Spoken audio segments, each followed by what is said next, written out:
Hello ma'am ஆக்சுவலாக வந்து இந்த ட்ரூ லவ் ஜென்யூன் லவ்னு சொல்லுவாங்க பார்த்தீங்களா, அது வந்து இந்த ஜென்ரேஷனில் இருக்கா இல்லையா? இருக்கு. It's about finding right person. நம்ம யார் ரைட் பர்சனை ஃபைண்ட் பண்றதுல தான் இருக்கு. நிஜமான காதல் தான் நிலையான பாடல் தான்.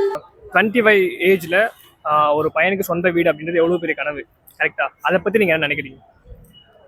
பையன் இல்லை, பொண்ணுங்களுக்குமே தான். இப்போ எனக்குமே 25 தான். நான் இந்த ஏஜ்ல சொந்த வீடு வாங்கிட்டேன்னா இல்லை. ஸோ ஒருத்தவங்க பெர்ஸ்பெக்டிவும் மாறும். இந்த டைம் லைன் செட் பண்ணி இருக்காம உங்களால் எப்போ முடியுதோ அப்போ வாங்கலாம், உங்கள் கோல்ஸ் அச்சீவ் பண்ணலாங்கிறது தான் இது. டைம் லைன்னு ஒன்று செட் பண்ண வேண்டாம். எதுக்கும் ஏஜ் இதுன்னு இல்லை, எப்போ வேணாலும் நம்ம அச்சீவ் பண்ணிக்கலாம் இல்லையா? மேம் இப்போ வந்து பார்த்தீங்கன்னா, இப்போ இந்த கொஸ்டின் கேட்டனால நான் கேட்குறேன், ஒரு பையனுக்கு வந்து வீடே இல்லை, அந்த பையன் நீங்கள் மேரேஜ் பண்ணிப்பீங்களா? பண்ணிப்பேன். அந்த தங்கத்தை தூக்கின்னு வாங்கடா. அந்த செக்யூரிட்டி அதெல்லாம் எப்படி உங்கள் வீட்டில் அக்செப்ட் பண்ணிப்பாங்களா? அக்செப்ட் பண்ணிக்கலனாலும் லைக் எனக்கு அந்த பையனை பிடிச்சிருக்கு, ஜெனுவனா இருக்காங்கன்னா we can build future. Like வரப்போறோம் எல்லாமே செட்டில்ட் ஆகி வரணும்னு எக்ஸ்பெக்ட் பண்ணக்கூடாதுல. வரலன்னா we can grow togetherல.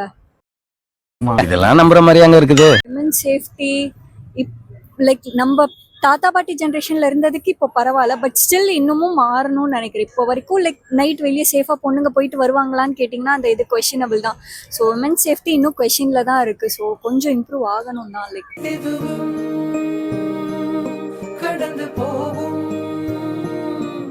மேம் ஆக்சுவலாக இப்போ வந்து உங்களுக்கு சூப்பர் பவர் இருக்குது, இந்த பவரை வச்சு நீங்கள் இந்த ஒரு விஷயத்தை மாற்றிடலாம் அப்படின்னா நீங்கள் எதை ஃபஸ்ட்டு மாற்றுவீங்க? சில மீன்ஸ் நார்சிசிக் பாயிண்ட் ஆஃப் வியூவை மாற்றலாம் அப்படின்ட்டு. லைக் நான் சொன்னால் லைக் நார்சிசிக் பாயிண்ட் ஆஃப் லைக் பொண்ணுங்கன்னா இப்படி தான் அப்படின்னு சில பேர்லாம் சொல்லி மட்டும் தட்டுவாங்களா, அந்த இதை நான் சொன்னால் மாற்றிடலாம். நீ கேட்ட ஒவ்வொரு கேள்வி என்ன செருப்பால் அடிச்ச மாதிரி இருக்குடா. If my answer is yes, what would you say? சாப்பாடு வாங்கிட்டாங்க போதும்.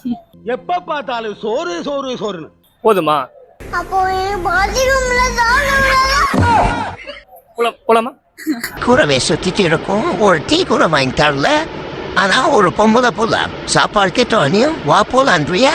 ஸ்பீக் 360க்கு சப்போர்ட் பண்ணுங்க.